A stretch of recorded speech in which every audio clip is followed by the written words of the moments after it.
फाल्गुनी, तुम्हारी कामयाबी की चाबी बन सकता हूँ मैं। तो मेरे प्रपोजल के बारे में क्या सोचा? अरे संजीव, तुम बाहर क्या कर रहे हो? अंदर आओ। रूही बेटा, तुम अंदर की चेंज कर लो। 1 साल पहले तुमने बिजनेस के लिए मुझसे 3 लाख रुपए उधार लिए थे और उसको बढ़ाने के लिए 5 लाख रुपए और ले लिए। अरे मामूली से टिफिन सर्विस के बिजनेस में 8 लाख रुपए खपा दिए। तुम मुझे मेरा काम समझाने आए हो? तुम मेरा पैसा तो लौटा नहीं पा रही हो। टू बी फ्रैंक, तुम्हें बिजनेस करना नहीं आता। एक काम करो, तुम मेरी लाइफ पार्टनर बन जाओ। तुम्हें बिजनेस करना भी सिखा दूंगा और तुम्हारा कर्जा भी माफ हो जाएगा। अपनी हाथ में रहो संजीव। मधु, क्या है ये? तुमने तो कहा था तुम इसे शादी के लिए मना लोगी। मैं बात करती ना इस मासी ना मेरी जिंदगी का फैसला कर सकती है, ना ही मेरे बिजनेस में कोई फैसला ले सकती है। देखा मधु, इसने तुम्हें तुम्हारी औकात दिखा दी। ये तुम्हें अपनी बॉसी नहीं, काम वाली समझती है। संजीव, तुम मासी को भड़काने की कोशिश मत करो। बहुत अकड़ है ना तुझमें। चल अभी क्या भी मेरा पैसा निकाल, नहीं तब मैं तुझे अपना असली रूप दिखाता हूँ। मुझे हैरास करने की कोशिश मत करना संजीव। तुम्हें तुम्हारा पैसा सब मिल जाएगा, वो भी पूरे ब्याज के साथ। ब्याज तो मैं वसूल करूंगा, इस थप्पड़ का भी।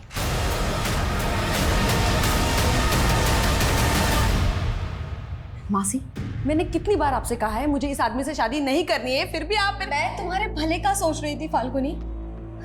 विधवा की जिंदगी आसान नहीं होती। अरे खुद के बारे में नहीं, पर रूही के बारे में तो सोच। टिफिन सर्विस का छोटा मोटा काम है तुम्हारा, उसमें भी इतना सारा कर्जा चढ़ चुका है, उसमें कमाई तो होती ही नहीं है। ऐसा ही रहा तो रूही को कैसे पालोगी तुम? मासी, मैं आप जैसी नहीं हूँ जो अपने फायदे के लिए रिश्ते बदलती फिरूं। अरे अगर संजीव आपको इतना ही भाग गया है तो आप ही कर लो ना उसके साथ शादी। वैसे भी आपकी शादी तो हुई ही नहीं है। बस कर फाल्गुनी, मैंने तुझे अपनी बेटी माना, मैंने तेरे लिए अपना घर नहीं बसाया और तू मुझे खरी खोटी सुना रही है। मासी, आई एम सॉरी, मुझे ये सब नहीं बोलना चाहिए था, लेकिन आपको पता है ना मैं कितनी स्ट्रेस में हूँ। सारी टेंशन तुझे ही है।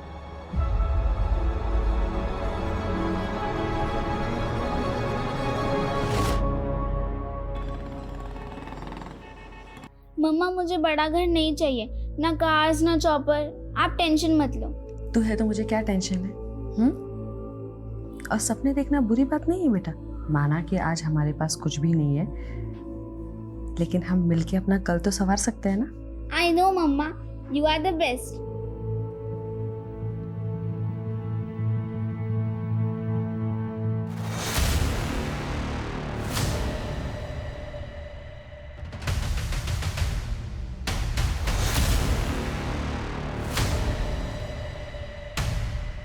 जब मंजिल दूर हो तो वहाँ जल्द से जल्द पहुँचने के लिए हम शॉर्टकट ढूंढने लगते हैं, और अब मैं उस रास्ते पर जाने का सोच रही थी जिसे मैंने सालों पहले छोड़ दिया था।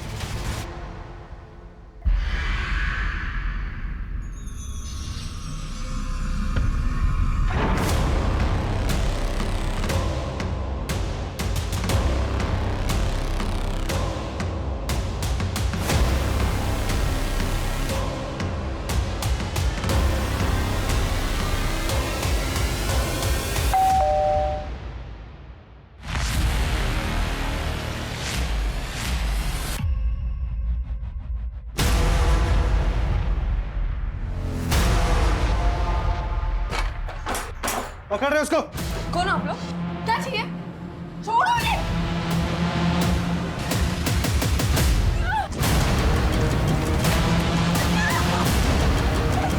वो भी ब्याज के साथ। 4 महीने में इतना पैसा कमा लिया? तुमसे मतलब? अरे तुम अभी तक मुझसे नाराज हो? एक्चुअली उस दिन मैंने तुम्हें शादी के लिए प्रपोज करके गलती की। अगर मैं तुम्हें सिर्फ सोने के लिए कहता ना तो तुम मान जाती। ये पैसा भी इसी तरह कमाया ना, सो के। तेरी नीयत चाहे जैसी भी हो, लेकिन मेरे बुरे वक्त में तू काम आया ना, इसलिए मैंने सिर्फ थप्पड़ मारा है तुझे, वरना मैं तेरा नहीं चाहती। मुझे अपनी बेटी के लिए जीना है।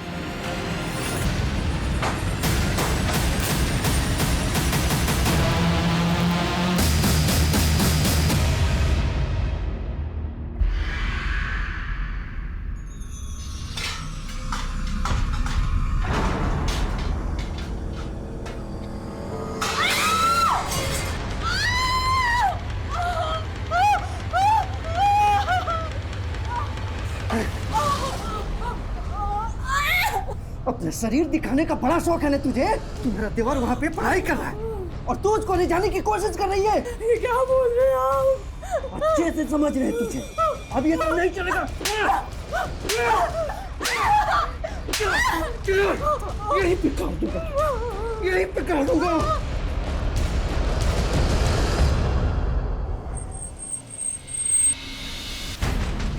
सर, शामली रोड पे एक्सीडेंट हुआ था। लेडी की ऑन स्पॉट डेथ हो गई। पहचान पता चली कौन? जी हाँ सर, एक्सीडेंट साइट से आईडी मिली है जिस पर फाल्गुनी गुप्ता लिखा हुआ है। मेरठ की रहने वाली है। कांस्टेबल को भेजा उसके एड्रेस पर।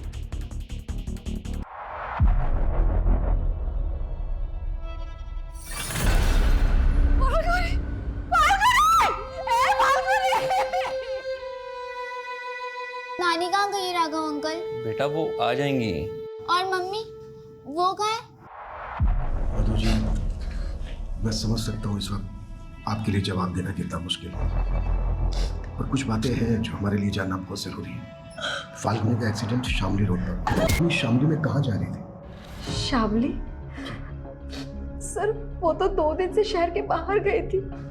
शहर से बाहर कहाँ? सर वो मुझे नहीं पता, पर अपना टिफिन का काम दूसरे शहर में भी फैलाना चाहती थी।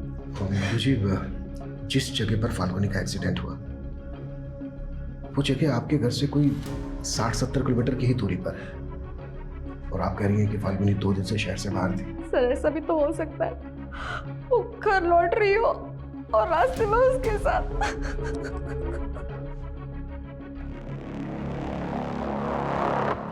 सर, एक्सीडेंट स्पॉट का एक सीसीटीवी फुटेज मिला है। सर इसमें जिस तरह से फाल्गुनी भाग रही है और जिस तरह से व्हीकल ने उसे हिट किया, उसे ये तो मर्डर लग रहा है सर। गाड़ी का नंबर भी साफ दिखाई नहीं दे रहा है। फाल्गुनी की मौसी को ये तक नहीं मालूम कि फाल्गुनी कहाँ गई, और अब इस तरह से फाल्गुनी मारी जाती है। पता लगाओ कि फाल्गुनी इस जगह पर क्यों गई, और इस टेम्पो का भी पता लगाओ।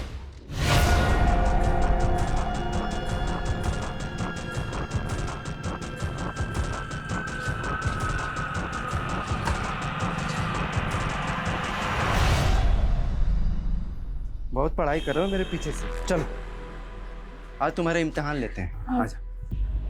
पानी।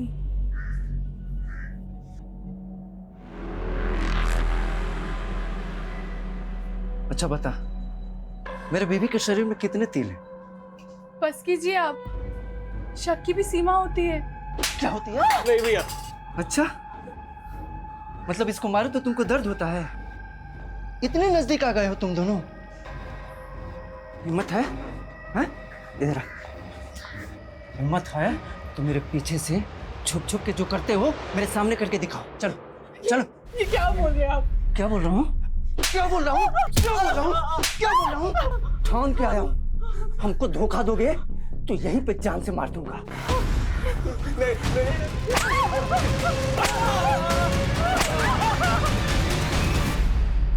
फाल्गुनी की मौसी ने तेरी गंदी नीयत के बारे में सब कुछ बता दिया है हमें। सर उसकी मौसी ने खुद मुझसे कहा था कि वो फाल्गुनी की शादी मुझसे करवाना चाहती है। देख, अगर हमें बाद में पता चला ना कि इसमें तेरा तनिक भी हाथ है तो बिल्कुल हाथ नहीं है सर। अगर वो गलत रास्ते से पैसा कमाएगी तो ऐसी हालत तो होनी ही।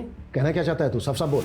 सर 4 महीने पहले तक फाल्गुनी के पास अपनी बेटी की फीस भरने तक के पैसे नहीं हुआ करते थे, और 4 महीने के अंदर उसने मेरे 8 लाख रुपए चुकता कर दिया।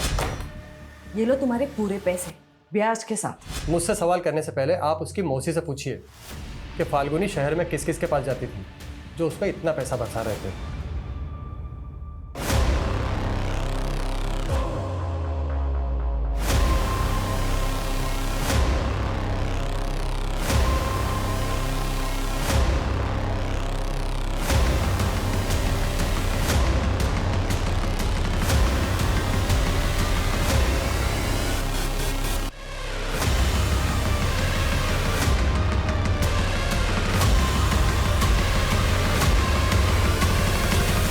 राघव अंकल की तरह आप भी मुझसे झूठ बोल रहे हो ना?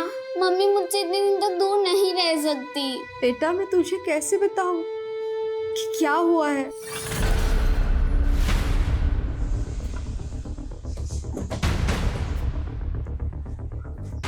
सर संजीव तो जलता था फाल्गुनी से, आप उस पर भरोसा कैसे कर सकते हो? देखिए, अगर संजीव ने कुछ किया है तो बचेगा नहीं। लेकिन आपको भी तो नहीं मालूम कि हत्या के 2 दिन पहले से फाल्गुनी कहाँ थी? सर मुझे सच में नहीं पता।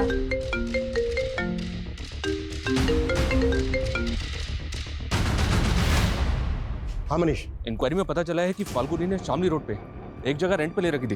व्हाट? सर फाल्गुनी ने ये जगह 2 महीने पहले ही रेंट पे ली थी। यहाँ के लैंडलॉर्ड का कहना है कि वो यहाँ से कोई बिजनेस कर रही थी।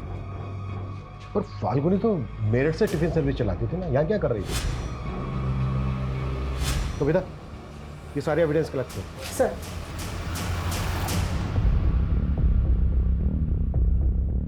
निर्भीक एजेंसी इस नाम से एग्रीमेंट करवाया था फाल्गुनी ने। अच्छा, किस तरह का बिजनेस था? मतलब वो क्या कर रही थी, कुछ बताया था? सर कंसल्टेंसी का बिजनेस बता रही थी, बोल रही थी कि स्टैब्लिश कर रही हूँ, कुछ दिनों बाद ये जगह रिनोवेट करके ऑफिस खोल लेगी। 12 तारीख को आई थी क्या फाल्गुनी? नहीं सर, वो यहाँ कभी कभी आती थी। ठीक है, हमें एग्रीमेंट के पेपर चाहिए। जी सर। सर अगर फाल्गुनी का tiffin service Ruhi tiffin service के नाम से है तो फिर ये निर्भीक एजेंसी क्या है? और इसके बारे में तो उसकी मौसी ने भी हमें कुछ नहीं बताया। शायद देखकर ऐसा लग रहा है कि जैसे काफ़ी फाइल थी, काफ़ी डॉक्यूमेंट्स थे जिनको चला दिया गया। मनीष एक काम करो, पता करो कि वो निर्भीक एजेंसी के नाम से कौन सा बिजनेस कर रही थी, किस तरह का बिजनेस था, और ये भी पता लगाओ कि उस बिजनेस का उसके मर्डर से कोई कनेक्शन निकल जाएगा।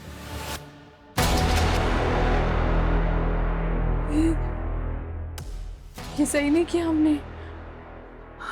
आप भूल गई इस आदमी ने हमारे साथ क्या क्या किया है? लेकिन जो भी था ये मेरा पति है। मैं सर इतनी बुरी मौत कैसे दे रही हूँ? अब इतना मत सोचिए, इसके अलावा और कोई चारा नहीं था हमारे पास।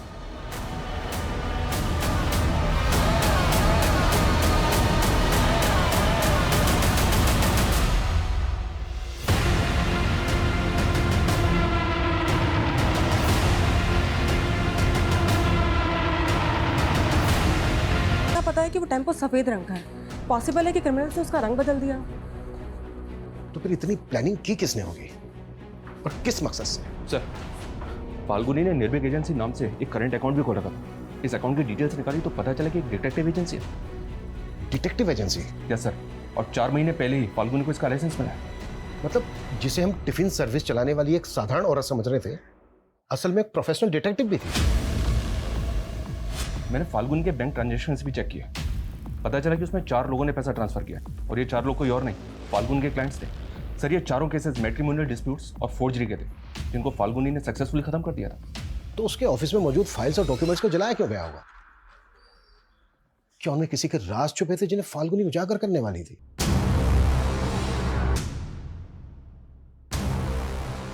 ये सब तो काफी हद तक जल चुका है sir.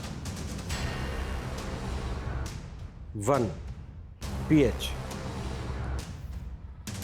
2 SKR 3 HC C is similar।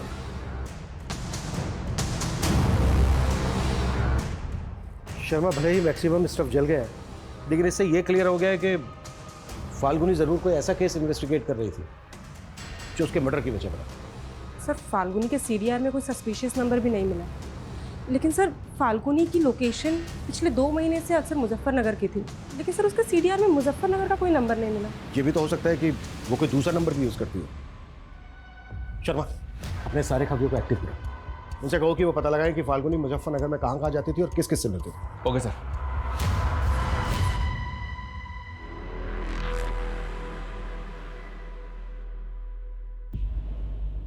अब चादर प्रथा शुरू करते हैं। भैया यहाँ ना पकड़ लीजिए। गिरीश अपने दोनों हाथ इसमें डुबा के चारों कोने में छापा लगा दो।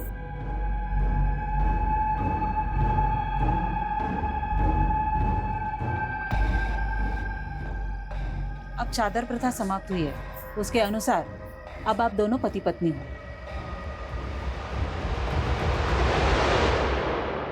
फाल्गुनी और डिटेक्टिव, ये सब बातें सुन के मैं खुद हैरान हूँ। सर इस बारे में मुझे कुछ मालूम नहीं था।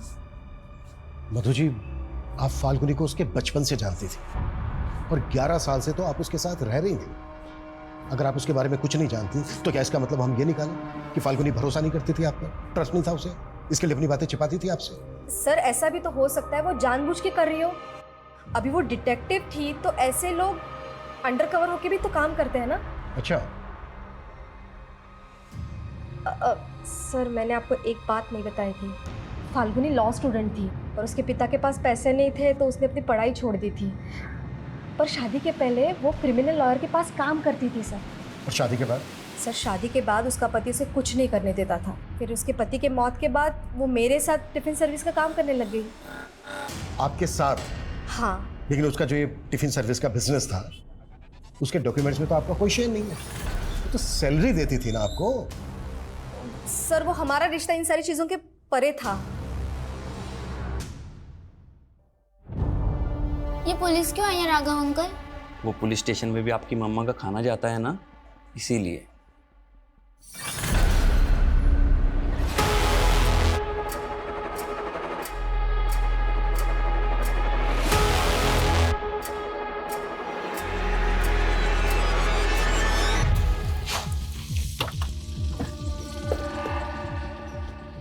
आइए सर। फाल्गुनी इसी एनजीओ में वर्कर बन के काम करती थी। ये भी तो हो सकता है कि फाल्गुनी एनजीओ वर्कर बनकर यहाँ इन्वेस्टिगेट करने आती है। फिलहाल तो सिर्फ इतना पता चला है कि फाल्गुनी आसपास के कई गांवों में जाकर ग्रामीण औरतों को वुमेन हेल्थ एंड हाइजीन पर ट्रेनिंग दे रही थी। पॉसिबल है आसपास के गांवों में जाकर वो इन्फॉर्मेशन इकट्ठा करती है। May be sir. इंक्वायरी में एक बात और पता चली है, ये फाल्गुनी आजकल कड़िया गांव ज्यादा जा रही थी। कड़िया गांव?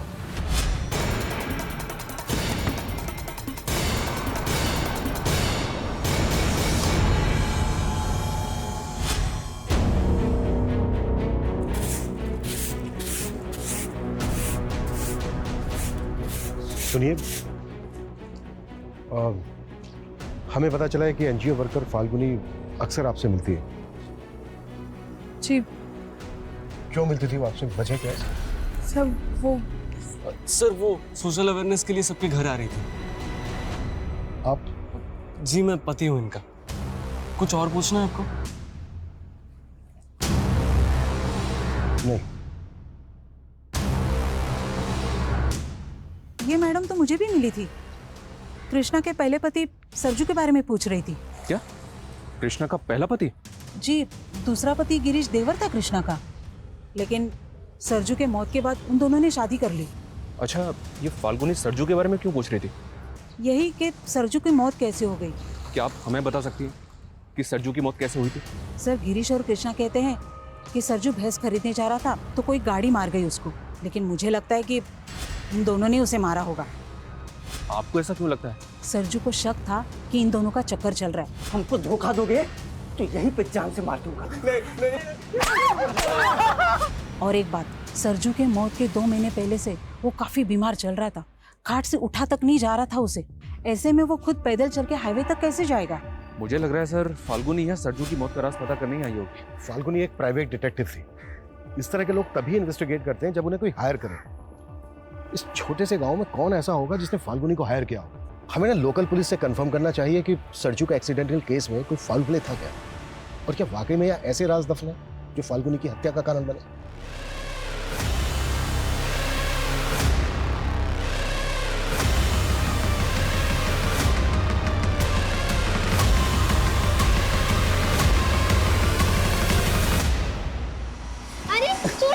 अरे अरे तुम डर क्यों रही हो? ये डॉल तुम्हारी मम्मी ने दी है तुम्हारे लिए। मम्मी ने? हाँ, मम्मी ने ऑर्डर पहले की होगी, बस पार्सल आ जाया है।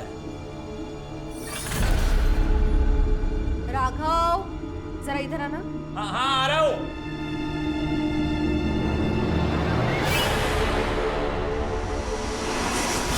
मम्मा, जाना सच में जरूरी है?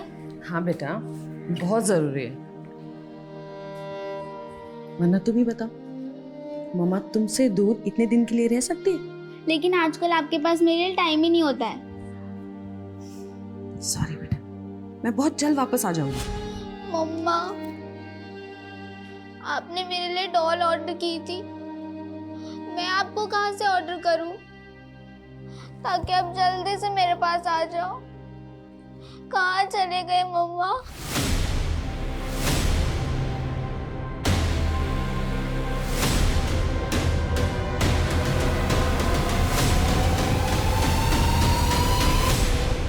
सरजू कुशवाहा की उसका मर्डर हुआ था, और सरजू के पोस्टमार्टम रिपोर्ट से भी ये क्लियर था कि उसका एक्सीडेंट ही हुआ था।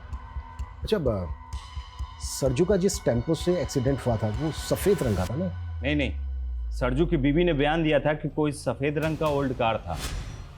तो वो जो कार थी उस कार का कुछ पता चला? अभी तक तो नहीं। मुझे लगता है पुलिस वाला हमसे कुछ छुपा रहा है। हमें ना बहुत संभल के जांच करनी होगी। अगर फाल्गुनी सरजू के एक्सीडेंट को मर्डर मान रही थी तो जाहिर सी बात है वो लोकल पुलिस पे शक कर रही होगी। शर्मा, पता करो कि फाल्गुनी लोकल पुलिस से मिल रही थी क्या, और याद रहे पूरी एहतियात के साथ। Okay sir. मेरठ पुलिस हमारे घर तक पहुंच गई। मैं बता रहा हूँ, अगर मैं उनके हत्थे चढ़ा ना तो तुम सबकी पोल खोल दूंगा मैं। डर मत, पुलिस, नेता, प्रशासन सब मेरी जेब में है। सरजू का भूत भटक रहा है, वो ना हमसे बदला लेगा, वो बदला लेगा हमसे। इतना मत सोचो, सब ठीक हो जाएगा।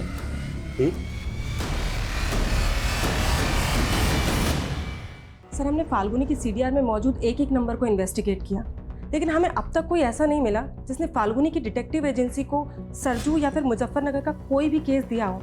लेकिन सर, चली हुई फाइल से एक अधचला पेपर मिला है। सर, इसे देख के ऐसा लगता है जैसे ये किसी पीएम रिपोर्ट का हिस्सा है, लेकिन सर समझ में ये नहीं आ रहा कि ये किसकी पीएम रिपोर्ट का हिस्सा है। लेकिन इन्वेस्टिगेटिंग ऑफिसर सुखबीर ने बताया था कि उसकी रिपोर्ट से क्लियर था कि उसका एक्सीडेंट हुआ था। शर्मा, पोस्टमार्टम रिपोर्ट मैनिपुलेट भी तो की जा सकती है। सरजू की बॉडी का जिस डॉक्टर ने पोस्टमार्टम किया था, एक बार उस डॉक्टर से मिलते हैं। क्या हुआ? मम्मी की याद आ रही है? अरे डोंट वरी, मैं हूं ना, मैं भी मम्मा की तरह ही प्यार करूंगा। स्कूल हो या आस पड़ोस, कोई अगर तुम्हें टच करे ना तो इस बात की समझ होनी चाहिए तुम्हें कि गुड टच और बैड टच क्या होता है। क्या होता है मम्मा ये गुड टच बैड टच? मैं समझाती हूँ। पहले तो मैं तुम्हें बताती हूँ कि एक्सक्यूज मी, डॉक्टर पाल जो पोस्टमार्टम करते हैं कहाँ मिलेंगे?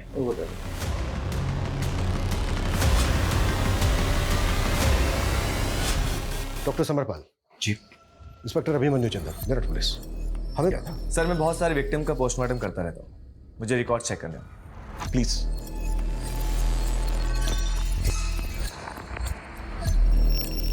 Sarju Kushwaha, right officer? Accidental case है, बॉडी में कई जगह इंजरीज थी और कुछ फ्रैक्चर्स थे, लेकिन हमें कोई फाउल प्ले नहीं लगा। कुछ दिनों पहले मेरठ में भी एक्सीडेंट हुआ था कि विक्टिम पर जानबूझकर टेम्पो चढ़ा दिया गया था। बहुत एक्सीडेंट की वजह से हुई थी, और था वो मर्डर। लेकिन ये सब आप मुझे क्यों बता रहे हैं? जिस विक्टिम का एक्सीडेंट हुआ था उस विक्टिम का नाम था फाल्गुनी गुप्ता। ये शायद इसके साथ आपने सरजू की पोस्टमार्टम रिपोर्ट शेयर की हो। नहीं सर, मैं इस लड़की को नहीं जानता, और सरजू की रिपोर्ट सिर्फ इन्वेस्टिगेशन ऑफिसर के साथ शेयर की थी। ठीक है डॉक्टर, हमें इस रिपोर्ट की एक कॉपी चाहिए होगी। मैं आपको प्रोवाइड करता हूँ। Thanks doctor. मैं तो तुम्हें चाहता था, लेकिन तुमने मेरा ध्यान फाल्गुनी की तरफ मोड़ दिया, और अब उसके मर्डर का इल्जाम भी मेरी तरफ मोड़ दिया। मुझे पता है ना तू कितना बड़ा कमीना है। वो तो मैं हूँ, लेकिन तुझे मैं फुल सपोर्ट करूंगा फाल्गुनी के बिजनेस को टेक ओवर करने में।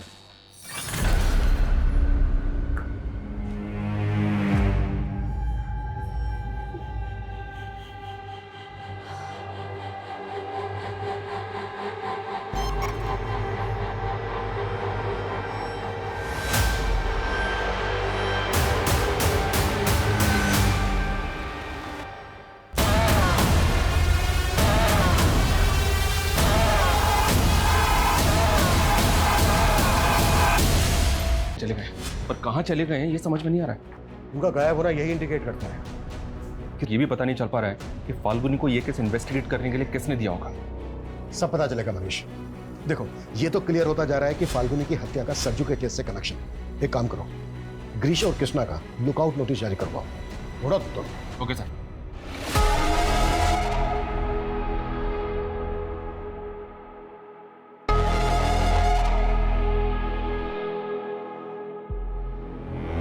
मेरठ पुलिस मेरे हॉस्पिटल तक पहुंच चुकी है। सरजू और फाल्गुनी के बारे में पूछताछ कर रही थी। देखो, अगर इस केस में मेरा नाम आ गया ना तो अच्छा नहीं होगा। किसी का नाम नहीं आएगा। थोड़े दिनों में मेरठ पुलिस झक मार के निकल जाएगी, और अगर ना भी निकली तो उसे भी खरीद लेंगे। वो पुलिस वाला बिकाऊ नहीं लग रहा था, या तो उसका भी ट्रांसफर करवा दो या फिर उसे भी ठिकाने लगवा दो। सर, मुझे पता थी ही गाड़ी का इस्तेमाल और एक एक्सीडेंट में किया गया था। व्हाट? जी सर, ये केस सनोली विलेज का केस है और इस एक्सीडेंट में दुर्गेश सिन्हा नाम के आदमी की मौत हुई थी। ये दुर्गेश है।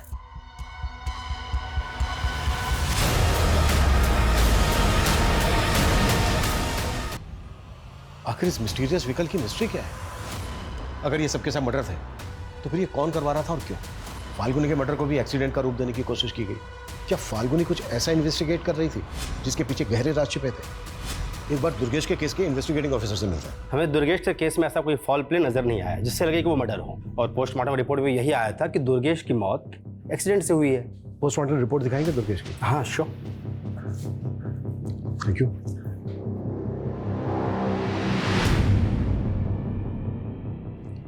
ये दुर्गेश की बॉडी का पोस्टमार्टम डॉक्टर समर ने किया था ना? जी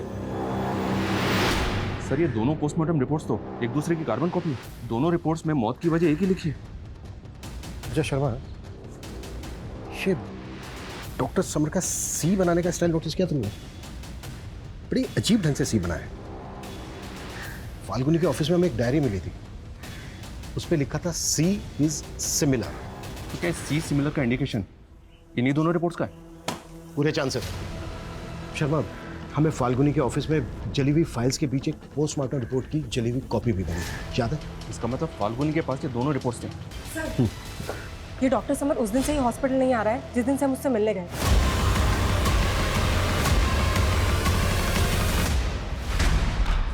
डॉक्टर समर कहाँ है? मुझे नहीं मालूम। कब से नहीं हुआ घर पे? सर पिछले 3 दिन से घर नहीं आया वो। कविता चेक करो, कुछ भी छूटा नहीं चाहिए। लेकिन हुआ क्या है, कोई बताएगा? बताते हैं।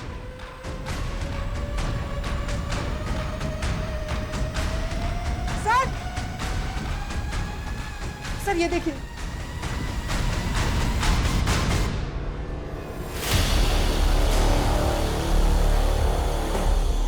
इतनी सारी डॉल्स, इलेक्ट्रॉनिक सामान, क्या ये सब? क्या चल रहा है इस घर के अंदर? सर मेरे बेटे को इलेक्ट्रॉनिक गुड़िया बनाने का शौक है।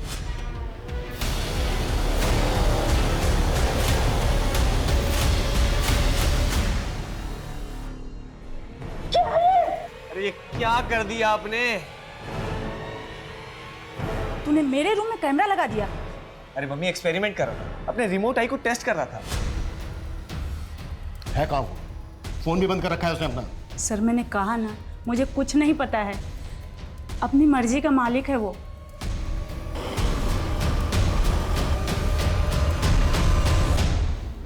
ये दुर्गेश सिन्हा यही रहते थे ना? जी हाँ। देखिए, उनकी मौत कैसे हुई इसके बारे में आपसे बात करनी है हमें। इस लड़की को पहचानती हैं? नहीं। आप जरा गौर से देखिए, शायद आपको कुछ याद है। बोला ना नहीं, और मुझे आपसे बात नहीं करनी है। आप जाइए यहाँ से। देखिए, हमारा बात करना बहुत, सुनिए, देखिए हमारी बात सुनिए। अब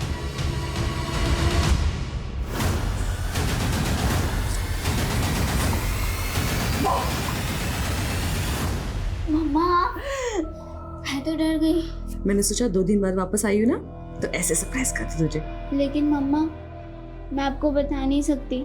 जब आप चली जाती है तो यहाँ पर फाल्गुनी, तुम आ गई? हाँ मासी। हाँ, रूही ने आपको तंग तो नहीं किया मेरे पीछे से? अरे नहीं, बहुत अच्छे से रही है वो। मम्मा, मैं क्यों नहीं बता पाई आपको वो सब? सर, दुर्गेश की बीवी का ऐसा रवैया देख के ताज्जुब हो रहा है।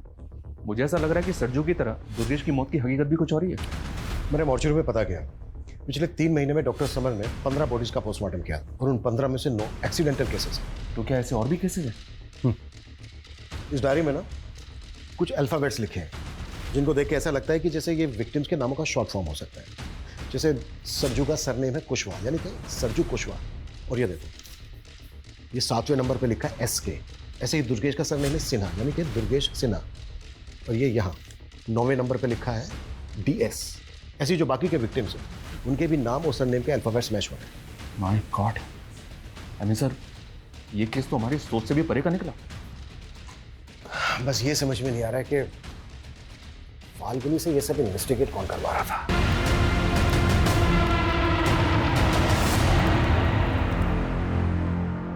सर ये विपिन है, दुर्गेश सिन्हा का पड़ोसी और दोस्त भी। दुर्गेश के बारे में आपको कुछ बताना चाहता है। बोलो।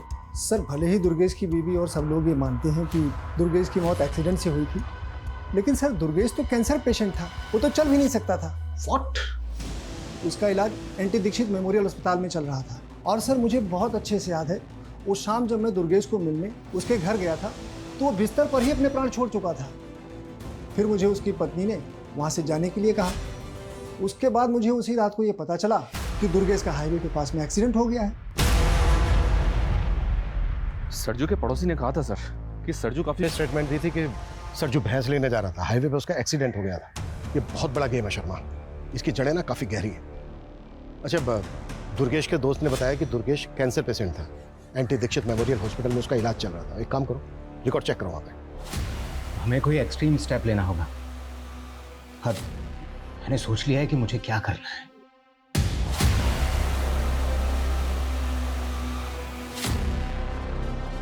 नहीं सर, दुर्गेश सिन्हा नाम के सर किसी पेशेंट का रिकॉर्ड नहीं है यहाँ पर, और ना ही सर इस नाम के किसी कैंसर पेशेंट का इलाज हुआ है इस हॉस्पिटल में।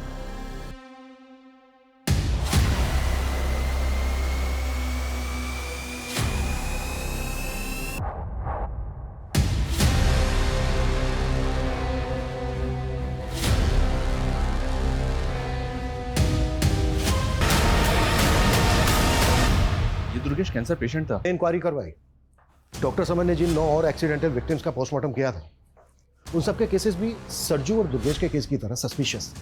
और ये सारे के सारे विक्टिम्स लोअर मिडिल क्लास या फिर पुअर फैमिली से बिलोंग करते थे। ये काफ़ी ताज्जुब भरा है कि ऐसे बैकग्राउंड के लोगों को क्यों और किस मकसद से मारा गया और उनके मर्डर को एक्सीडेंट का रूप दिया गया।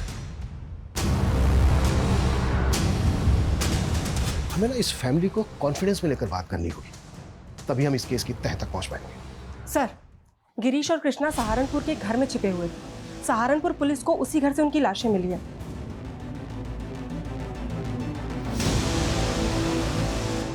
सर, क्राइम सीन से सुसाइड नोट मिला था, शायद इन दोनों ने सुसाइड किया। हमने अंजाम की परवाह नहीं की और एक करार कर लिया, मौत से करार। मौत का ऐसा करार कि अब मौत से पीछा छुड़ाना मुश्किल है। हमारा गुनाह बस इतना है कि हमने अपनी मजबूरी के साथ सौदा कर लिया। देखिए, मैं जानता हूँ आपके पति सरजू कुशवाहा को कैंसर है और उनका बचना नामुमकिन है, लेकिन आपको उनकी मौत के बाद काफ़ी पैसा मिल सकता है। किस बात का पैसा? फिर जैसे ही सरजू की मौत हो गई, देर रात में आप उसकी लाश को हाईवे पर डाल दीजिएगा, जहाँ एक गाड़ी उन्हें कुचल कर चली जाएगी।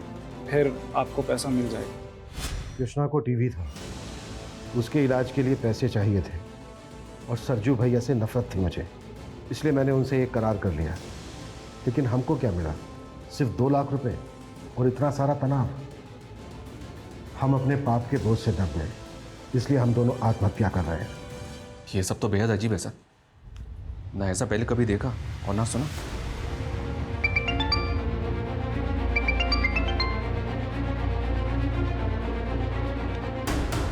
जैन साहब,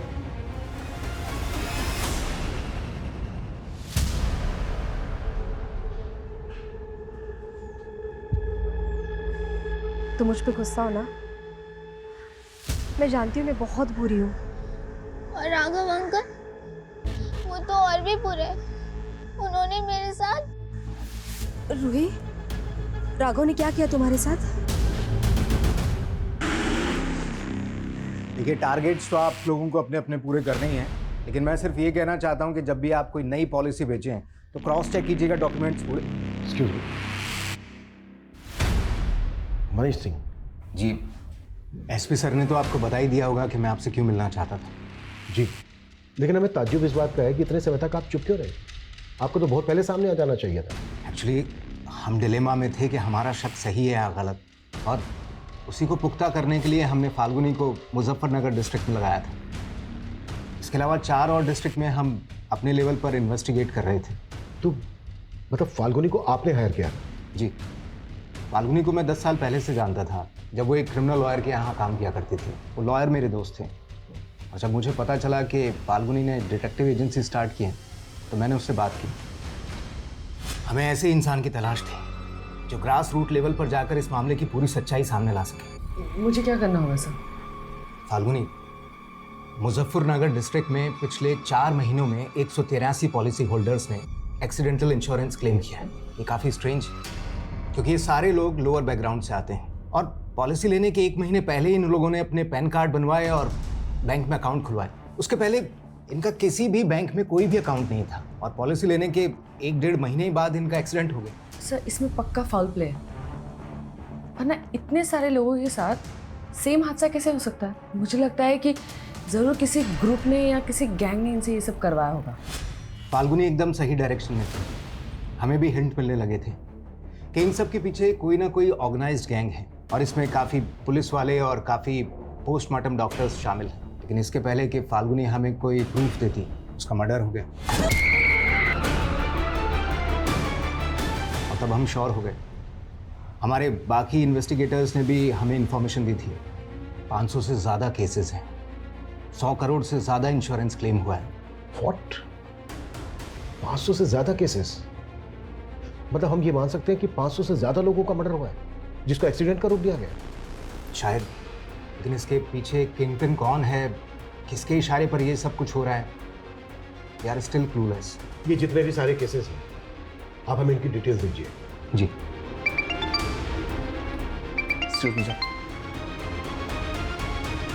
हाँ कविता। सर, दुर्गेश की वाइफ सरकारी गवाह बनने के लिए तैयार हो गई है। वो हमें उन लोगों के बारे में बताना चाहती है जिनके कहने पर उसने दुर्गेश की मौत को एक्सीडेंट की शक्ल देने का प्लान बनाया था। गुड जॉब कविता। कहाँ है दुर्गेश की बीवी?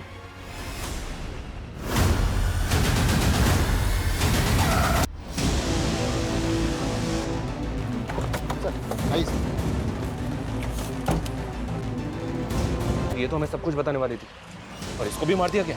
सर, विटनेस ने बताया कि सफ़ेद रंग का टेम्पो था और टेम्पो इस डायरेक्शन में गया। आगे जो चेक पोस्ट है, इन्फॉर्म किया उनको? सर। हेलो, हाँ ओके ठीक है, हम भी बस उसी साइड आ रहे हैं।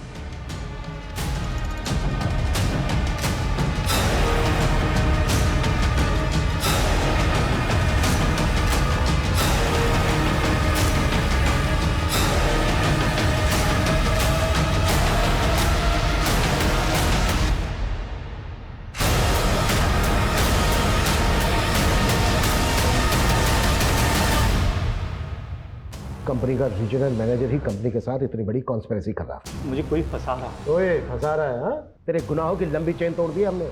टेम्पो ड्राइवर हिस्ट्री चीटर है। इंस्पेक्टर सदानंद के कहने पर वो प्यारे मर्डर कर रहा था। सदानंद ने तेरे कजन कपिल का नाम लिया है और कपिल ने तुम लोगों की सारी पोल खोल दी है। और भी बहुत सारे लोग शामिल है ना इसमें, और ज्यादातर को तो रास्ते से हटा चुका है, जैसे डॉक्टर समर। इन सबका किंगपिन तू है ना? चलो बोल। ये सब मेरे कज़न कपिल की खुरापात थी। एक दिन दारू के नशे में उसने मुझे बताया कि उसका एक एक्सीडेंट पॉलिसी होल्डर कैंसर का पेशेंट था। कपिल ने उसकी फैमिली के साथ मिलकर ऐसी कॉन्स्पिरेसी रची कि उसका क्लेम पास हो गया। और यहीं से तुझे इन गुनाहों की तरकीब सूझी? हाँ सर, सबसे पहले हमने ऐसे पेशेंट्स के हॉस्पिटल से डेटा निकालना शुरू किया और फिर जो फैमिलीज़ मान जाती थी हम उनका अकाउंट खुलवाते थे और उन्हें एक्सीडेंटल पॉलिसी खरीदवाते थे।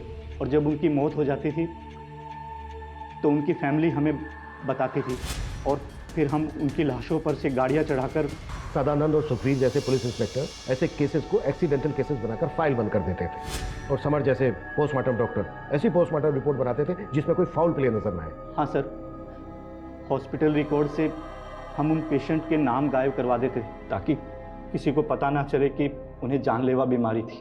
एक रिकॉर्ड गायब करने की फीस 35,000 फिक्स थी। और क्लेम करने वाले को तुम लोग 50-50 हज़ार रुपए देते थे, ज़्यादा से ज़्यादा 1 लाख रुपए। उनका बैंक अकाउंट भी खुद ऑपरेट करते थे और जैसे क्लेम का पैसा अकाउंट में आता था पैसे निकाल के गायब।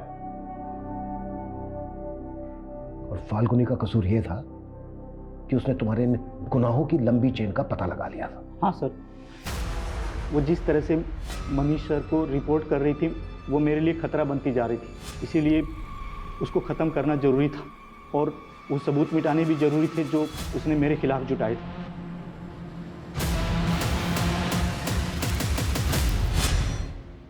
सर, ये गिरोह इतने बड़े पैमाने पर गुनाहों को इस तरह से अंजाम दे रहा था, ये सोच के भी ताज्जुब हो रहा है। आई थिंक ये इस दशक का सबसे बड़ा स्कैम होगा।